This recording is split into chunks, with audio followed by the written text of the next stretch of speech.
काले घने आसमान में पूरा चांद बादलों से ढका हुआ अंधेरे रात में समुद्र की लहरें उठ रही है। बीच में एक आइलैंड है। आइलैंड में एक गांव चंदेरी नाम का, एक घर जिसमें सभी लोग पूजा पाठ कर रहे हैं और अचानक किसी के चिल्लाने की जोर से आवाज आती है। पता नहीं ये सिलसिला कब खत्म होगा। आखिर सभी गांव वालों का क्या गुनाह है इसमें? ये किस बात की सजा दे रही है हमें वो? क्या इसका कोई हल नहीं है? आखिर कब तक हम ऐसे ही डरते रहेंगे? हमारे बच्चों के भविष्य का क्या होगा? जिंदा बचेंगे तो भविष्य होगा ना। ये बात सुनकर घर के दोनों छोटे बच्चे घबरा गए। अगले दिन मुखिया का बेटा उदय बहुत सालों के बाद अपने घर लौटा। गांव में आते ही उसने देखा कि गांव के सभी घरों पर वो स्त्री रक्षा करना लिखा था। उदय को यह बात कुछ समझ नहीं आई। अपने घर पहुंचने के बाद उसने देखा कि उसकी हवेली के दीवार पर भी वही लिखा था। घर के अंदर जाने के बाद उदय सबसे मिला। शाम के खाने के वक्त उदय ने अपने पिता मुखिया से इस बारे में पूछा। पिताजी, गांव में सब कुछ वैसे का वैसा है जैसे पहले था, लेकिन एक बात समझ नहीं आई। गांव में हर किसी के घर के बाहर वो स्त्री रक्षा करना ऐसा क्यों लिखा है? कुछ साल पहले गांव में स्त्री का आतंक फैला था।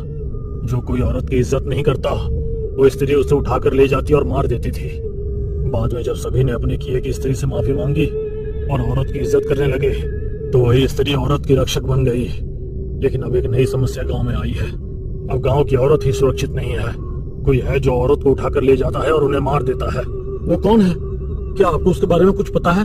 अभी तक कोई पक्की बात हमें नहीं मिली है, लेकिन कुछ लोगों का कहना है कि कोई सरकटा आदमी है जो रोज रात को गांव में घूमता है और औरतों को उठाकर ले जाता है। उदय को इन सभी बातों पर पूरी तरह विश्वास तो नहीं था, लेकिन कुछ हद तक तो वो इन सब बातों को मानता था, क्योंकि उसका एक फ्रेंड पैरानॉर्मल एक्सपर्ट था। उदय ने अपने फ्रेंड को कॉल किया और उससे सारी बात बताई और उसे गांव में आने के लिए कन्विंस किया। अगले दिन शाम को उदय का फ्रेंड रजत उसके घर पहुंचा। रजत की उम्र कम थी, लेकिन अपने काम में उसे महारत हासिल थी। बेटा, मैं तुम्हारे काम पर शक तो नहीं करना चाहता, लेकिन मुझे नहीं लगता कि तुम उस सरकटे से लड़ पाओगे। बेटा, मैं नहीं चाहता कि हमारी वजह से तुम्हें कुछ हो। मैं आपकी चिंता समझ सकता हूँ चाचा जी। मैं ये तो नहीं कहता कि आपकी गांव की प्रॉब्लम खत्म कर दूंगा, लेकिन ऐसा करने की पूरी कोशिश जरूर करूंगा। रजत ने कुछ दिन गांव में घूमकर अलग अलग लोगों से सरकटे के बारे में जानकारी ली। गांव के लोगों को जो आधी अधूरी जानकारी थी वो उन्होंने उदय को बताई। गांव वालों की बातें सुनकर रजत ने अपने अनुमान लगाने शुरू कर दिए और अपना काम शुरू किया। उसी रात किसी ने सभी के घरों के बाहर दीवार पर जो लिखा था वो स्त्री रक्षा करना, वो लिखावट मिटा दी। अगले सुबह सबने देखा तो सबके घर की दीवार की लिखावट मिट गई थी। गांव वालों को कुछ समझ नहीं आया। पंचायत बुलाई गई। गांव में जो कुछ हो रहा है वो सभी को पता है। अब मैं आप सबसे पूछना चाहता हूँ कि क्या किसी के पास इस समस्या का कोई समाधान है? गांव में देवी की महापूजा कराते हैं। पूजा पाठ तो हम रोज ही घर में करते हैं, लेकिन कुछ फर्क नहीं पड़ा। मुझे लगता है हमें स्त्री को वापस बुलाना होगा। अब वही है जो हमारी रक्षा कर सकती है। लेकिन स्त्री को वापस कौन लाएगा? हमें तो पता भी नहीं कि वो है कहाँ। स्त्री को वापस लाने में एक लड़का है जो हमारी मदद कर सकता है, और वो है मेरे बेटे का दोस्त रजत। लेकिन मुखिया जी, रजत और उदय बेटा तो शहर में पले बड़े हैं। क्या वो हमारी मदद कर सकते हैं? रजत भले ही शहर में रहा हो, लेकिन उसे तांत्रिक विद्या का ज्ञान है। वो जरूर हमारी मदद करेगा। सभी गांव वाले अपनी आस लेकर रजत के पास गए। आप सभी को घबराने की कोई जरूरत नहीं है। मैं यहाँ आपकी मदद के लिए ही आया हूँ।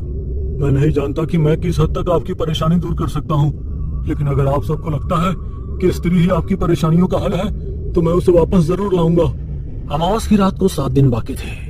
रजत गांव की पहाड़ी की चोटी पर गया और वहां जाकर उसने अपना वेश बदला और तांत्रिक के कपड़े पहने और अपनी झोली में से अपना सारा सामान बाहर निकाला।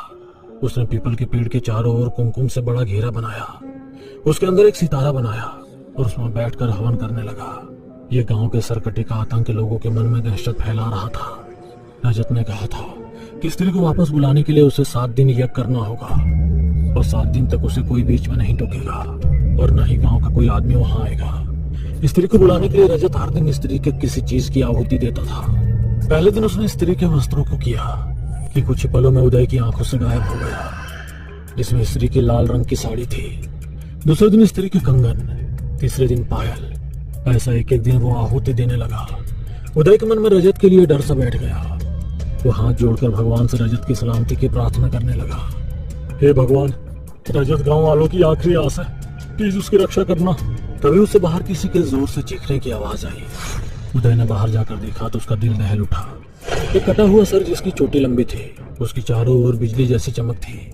उसने एक औरत को पूरी तरह जकड़ लिया था और हवा में उड़ता हुआ उसे कहीं ले जा रहा था। उदय ने उसका पीछा करना चाहा, लेकिन वह इतनी तेजी से गया कि कुछ ही पलों में उदय की आंखों से गायब हो गया। कहाँ गया वो सर? कहाँ ले गया होगा उस औरत को? हे भगवान, ये सब इतना डरावना है। पता नहीं रजत किस हाल में होगा। उसके पास जा भी नहीं सकता। उसने खुद वहां किसी को आने के लिए मना किया है। अगले दिन सुबह अमावस्या थी। सारे गांव वाले स्त्री की मूर्ति के पास जाकर दूध से उसका अभिषेक करने लगे और गांव की रक्षा की प्रार्थना करने लगे। यज्ञ की आखिरी रात को रजत ने अपनी पूरी कोशिश की कि वह स्त्री को वापस ला सके। स्त्री, मैंने 7 दिनों तक तुम्हारा आवाहन किया है ताकि तुम वापस आ सको, लेकिन अगर तुम नहीं आई तो मेरा ये यज्ञ विफल हो जाएगा। और अगर तुम चंदेरी गांव की औरतों की रक्षा के लिए नहीं आ सकती तो ठीक है, आज इस यज्ञ की आखिरी रात को, इस काली अमावस को मैं आखिरी बलि इन बालों की दूंगा। इन बालों के साथ तुम्हारी शक्तियां भी नष्ट हो जाएगी।